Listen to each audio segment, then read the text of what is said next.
This coverage of SHOT Show 2024 is brought to you by 3 Knights. All right, guys, SHOT Show 2024. I'm here with Craig from Tops Knives, and you know, Craig, I got to tell you this before we jump in. I was walking around the booth, and I was like, okay, which tools do I use in my bushcraft like little camp by my house? I use one of your axes. What do I use for my bushcraft kit? I use one of your axes. What's in my bushcraft kit for a knife? The Bracamo. I just started going around, and I was like, oh, what's my favorite like alone, like standalone knife? Oh, it's the Bushcraft Kukri. So I'm a firm believer in Tops. I've worked with these guys for years, and I'm not just like I get it, talk about it, and then like toss it in the bin. I'm using these things to the point that I'm beating them up. I've never had any issues whatsoever. So I'm not just a reviewer. I'm also a client, if you will. So anyhow, let's talk about what we got. We got some brand new knives and some knives that are newer as well. Yes. All right, jump into it. Where do you want me to start? Let's start with the little guys, because that certainly is an eye catcher. Yeah. We so it's kind of a funny thing. We weren't necessarily planning to bring these. We weren't necessarily planning to like make them a real thing. But about a week and a half ago, Leo was like, you know what? We just need to do it. And so he had some already that he knew he wanted to do. There was like a list of 8 that we had, and we dropped it down to 5. We got drawings for the 5, and then we were running out of time, and we're like, okay, we're gonna do 3 and take them and see what happens. And so we ended up with 3 miniature versions of full-size blades. So we got the El Chete. Oh, let me mention real quick, the El Chete is also in my always using chopping tool. So it should be. Yeah. So El Chete, El Chapo, and the Frog Market Special. And they're all roughly 60% of the full size. 40% of the full size. Okay. Shrunk 60%. And so they're the same material, same handle material, same finish, and they are actually nice. And the attention they're getting has just been insane. Yeah. It's obvious why, because they look so fun. Yeah. They're fun. Yeah. And that's sometimes really important. Yeah. In a place like this where everybody's trying to be super serious. Yeah, sure. I'm doing lots of business here, and it's like, yeah, that's cool. Let's do that, but let's have some fun too. Yeah, that's awesome. That's what we're doing with these. I don't know if you've seen, I made a short where I had this El Chete over the full size one, and then I like moved it out of the way and then put it next to each other, and it's like looks like a full size. And I'll have to see that. I haven't seen that yet, but somebody earlier was like, "Hey, you should see the thing that Tim did." Oh yeah, okay, cool. Yeah, so I'm gonna check that out. And they're functional. Like I was saying to you yesterday, like I like the El Chete so much, but I would wear that as a neck knife and use it as a tool out in the woods. Okay, you're not going to be chopping out trees with it, but totally functional. Yep, totally functional. Yep. We might, we're obviously going to have to fix the handle on that one and that one, but I think the Frog Market Special scaled so easily. I don't know if we even need to make a change to them. Yeah, sure. So, very cool blades. We're still trying to flesh out whether it's a limited thing, whether it's a novelty thing, whether it's just let's make them and produce them like normal knives. See what happens. Yeah. So let me just note here. I feel like almost every SHOT Show I've been to, you've had a story of like the week before Leo was like. Is that your life? You know what? Yes. Okay. Yes. It's funny because I'm always like, the week before. But it's true. Yeah. Every year. Yeah. We were having conversations before the show, like we're only going to do 5 or 6 knives. Yeah. And we had 5 or 6 knives, and then the week before we were like, we're doing this. And I'm like, I knew it was coming. It was just a matter of time. I'll be late again. Yeah. Yeah. This year I was like, maybe we won't. And then he's like, he comes to my office and I was like, yep, there it is. So I was kind of prepared for this. You were ready for it. Okay. But yeah, it is very common for a last minute submission to just kind of be like, yep, we're gonna do this. He's the visionary though. He gets these things like to just be like sitting around like, hey, here's a sketch. Yeah. When he decides, even if in my head I'm kind of like, should we do this? I'll ask myself that and be like, if he's sure, then I'm not even gonna ask him. And so when he comes in and says, no, we're doing this, it's gonna be awesome. Yeah. I don't even question it anymore. Yeah, sure. Because you've seen the results. Point. Yeah, there's no point. Yeah. He knows what he's doing. Yeah. And so awesome. Yeah. All right, let's talk about this guy because that's like the small version of one of my favorite knives almost. Yeah. So this is a Kukri Karambit. We don't have a name for it yet. It was designed by a guy named Jason Swain, who's been like a long time knife enthusiast, long time fan of Tops. He has a store now that he opened. It's a cigar lounge. I believe he also sells knives and some other stuff out of there. So it's very much like a man cave type store. He's sent us his drawing a long time ago. It's been a while that we've had it, and we just haven't had a chance to kind of get to it and give it a good look.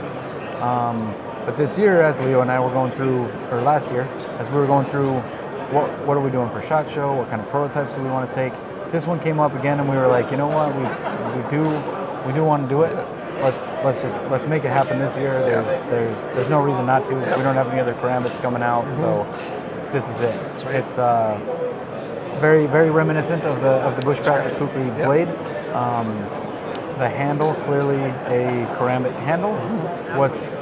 The more I handle this, the more I'm like, as a Karambit, this thing is actually pretty freaking lethal. Yeah. You know, like that recurve. Yeah. As soon as you start cutting things with a recurve and you're pulling, you get a lot of added cutting just from that curve, trying to pull through things. So as a tactical knife, this is actually going to be really good. Sure, As an everyday knife, same thing. This kind of pulling type cut, it's going to be nice. It's going to be really quality. Yeah. It's got a good belly on it. I could easily see this being used for small game. Sure. You know, all sorts of stuff. And these are all 1095? One of these that we haven't gotten to yet will be stainless, okay. but yeah, everything else so far. Yep. Awesome. So yeah, 1095. This one's a Cerakote finish. It's called Sniper Gray. It's almost black, but not quite. Right. Black canvas handles. You know, very much tops niche. Yep. Kydex or? It'll be Kydex. Okay, Kydex, sweet. Yeah, this one will be a Kydex sheath. Sweet. So yeah, that's what's going on there. The other mini on the table that is actually not a mini is this is called the Ivy. This one is our Employee Design Challenge winner from last year. So we do that every year. And last year it was a guy named Cody Ivy, hence the name spelled Ivy weird. It's a name, not a plant in this case. Basically, the only parameter was make us a neck knife 6 inches or less. And we got 23 submissions, if I remember right. As we're going through them and kind of narrowing it down and trying to figure it out, Leo and I were both like, there's easily 5 of these that we could make and they would sell. Yeah. And so it's almost hard to limit it to one sometimes. Sure, yeah. Which, you know, I don't know, maybe we'll stop limiting it to one at some Someday, point. I don't know. yeah. But yeah, so Cody won this one. Excellent little like box cutter, basically, like a utility knife. This thing will do anything a utility knife will do, only be stronger and just cooler. It's a pretty thick handle. Yeah. For a small knife. Yeah. So for me, this is a solid 2-finger knife. Maybe a little bit on the third finger. But solid 2-finger knife. You got all sorts of cutting options. Sure. With little blades like this. Yeah. This will be a neck knife, but it would be super easy to just toss it in a pocket. Yeah. Sweet. So 1095 on this one as well. That's a tungsten Cerakote. And then black canvas handles. Awesome. That looks cool. Yeah. Okay, so that's new. Yep. The other 3 blades on the table here, they were debuted at some point during the last year. Yep. And will be released this year. Okay. So this first one will be this will be our next knife up for sale. Okay. It's called the Armado 6.5. It's designed by Josh Navarrete from Oregon. He's a custom knife maker. He won an episode of Fortune Fire. He runs kind of a charity organization that helps veterans like with PTSD. Basically, he'll set it up so they can come to his shop, make a knife, and just kind of like blow off some steam. Like I don't know if you've ever done something like that, but just the aggression that you release, banging on things and tearing things down and turning it into something like that's therapeutic for anybody. Yeah, sure. It's got to help people with PTSD. Right. And so he's doing that, and it's pretty cool because he'll bring them in. They don't need their tools. They don't need materials. He'll let them use materials, tools, everything to make the knife and teach them how to do it. And for the veteran organizations he's working with, it's free. And so yeah, this one's going to be cool, not just because of the design, but because of the guy behind it and the story. You know, it's a beefy 6.5 inch blade, nice tan canvas micarta handle. Yep. Not too thick, 3/16, but it's got a high grind, so it actually it's a little bit lighter than it looks. But yeah, I dig this one. It's gonna be a quality blade.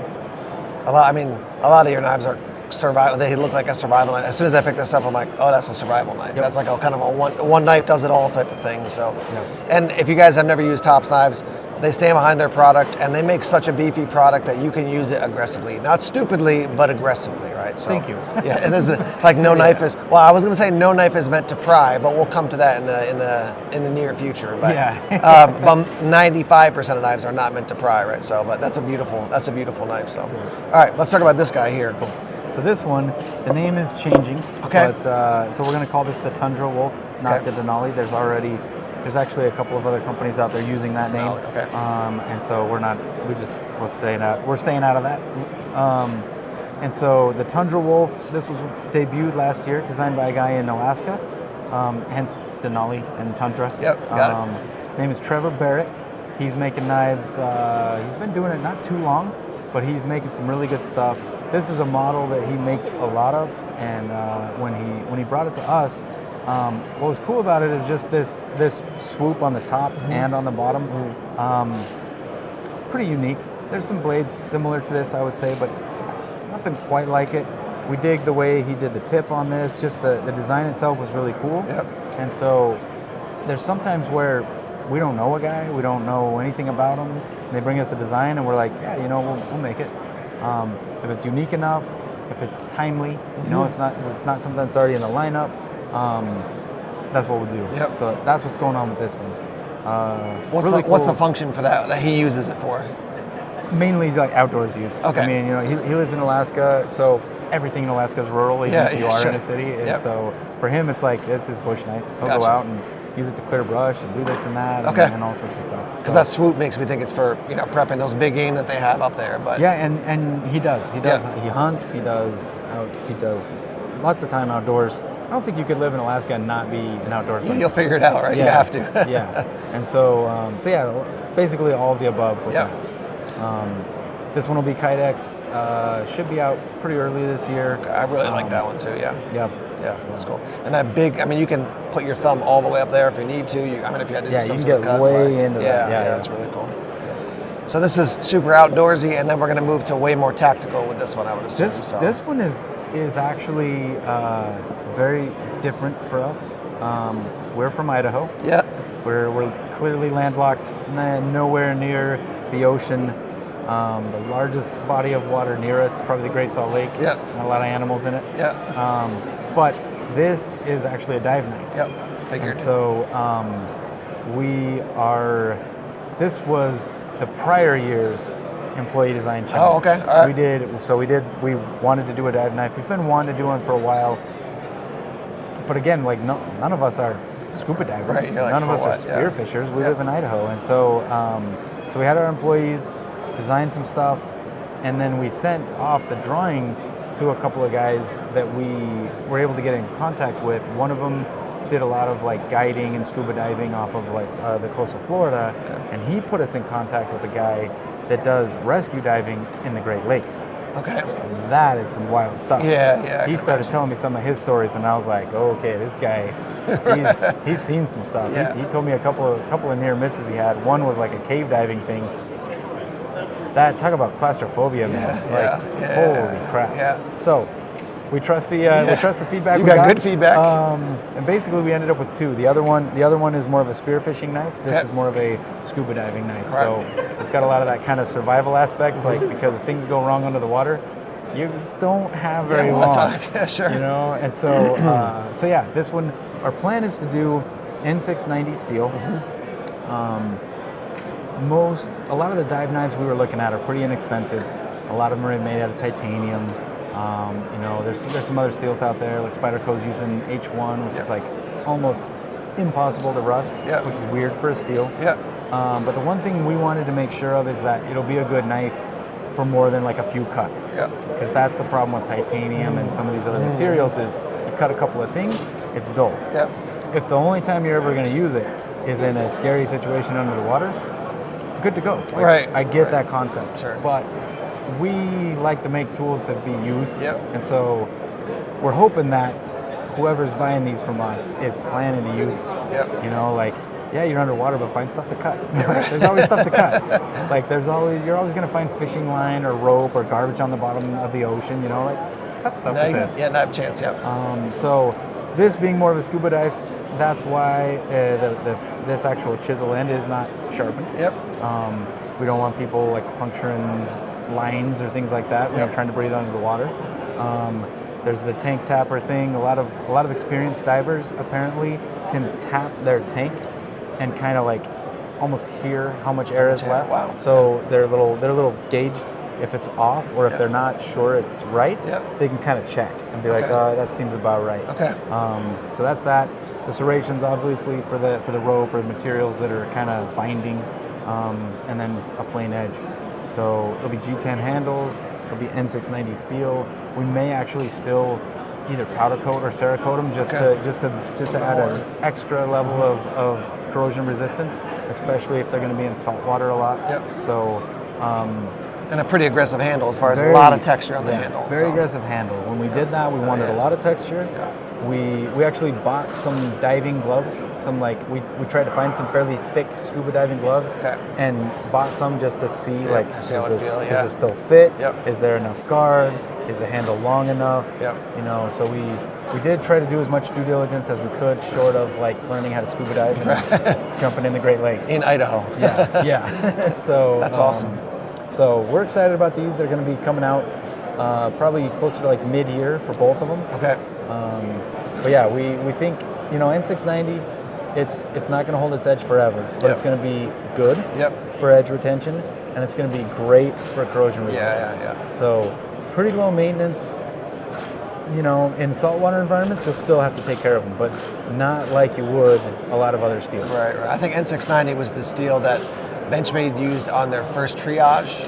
So as a rescue knife, they're like, if guys out there, he doesn't be like, oh, my blade is dull. It's like, I need this right now because I'm trying to help somebody. So same concept. Yeah. So that's great, man. That's really impressive. So, and as you can hear, these guys are not messing around when it comes to your process of building and thinking about how you're going out like, we're going to find somebody who scuba dives. He's going to send us to somebody else who scuba dives. Yep. We're going to buy the gloves. Which, I mean, candidly, that's different than some companies just go, it looks cool, let's make it. But you're like, oh, if someone's going to use this underwater, we should probably talk to somebody who spends a lot of time underwater, you know? No, like, when I was talking to that guy that does the stuff in the Great Lakes, he was telling me some of the Great Lakes are treacherous when there's a storm. Yeah. You know, and if your job is to try to find somebody or something, and you're trying to save them, and you got to jump in that water, like, your tool can't fail. Right. That's the one time you're going to need it. Is going to be your life. Right. Yeah. Sure. Not me, whether for you or for the guy you're going to try to save. Somebody is going to suffer if your tool doesn't work. Right. And so for a dive knife, that's one of the reasons why it took us a long time to do it, because it's like, it's not your world. Yeah. You know, we got to make sure that this is done right. Yeah. You know, and awesome. We try to do that with everything. But like that guy telling his stories and what he's used knives for, he's like, nobody's really ever asked me like when I've used the knife diving or what it was for and did it work. Yeah. And he's like, so that's kind of, he's like, like I'm glad you guys reached out. Yeah, that's cool. And it's funny because he didn't want any recognition. He didn't. It's not that he didn't want us to be like to say that he helped us out with it, but he was kind of like, no, I don't want anything for it. We even offered to like pay to get some consulting, basically. Yeah. And he was like, no, I'm happy to help. And that's cool. It was really cool. It was very cool. Yeah. So, P.S. There's a lot of stories like that behind Tops Knives. It seems like there are. Somebody who knows somebody whose cousin is like, oh yeah, I was an astronaut. You're like, oh okay. Yeah, what did you use in space? Yeah, exactly. Well, thanks for asking. So, all right, guys. So that's a quick rundown of some of the knives that Tops is coming out with this upcoming year. Hopefully we'll get some of these on our channel as well. I am not a diver at all, but like now I want to. Now I want to get in the drink, you know, and figure out how to use this thing. I've always wanted to, but I've snorkeled, but I've never scuba dived. Okay, all right. So leave some comments. Let us know what you think. What's your favorite that you've seen so far? Check out my video that compares the original El Chete to the smaller El Chete, and we'll get some feedback on that. Thanks for tuning in, and more from SHOT Show 2024 coming soon. Take care, guys. I want to give a big shout out to ThruNight who made this trip possible. So I've been carrying only ThruNight flashlights for SHOT Show 2024. If you know ThruNite, they've got budget-friendly lights. They've got lights from the most compact to full-size throwers, a wide variety of options available. Check out the links down in the description below for more from ThruNite to make a solid light.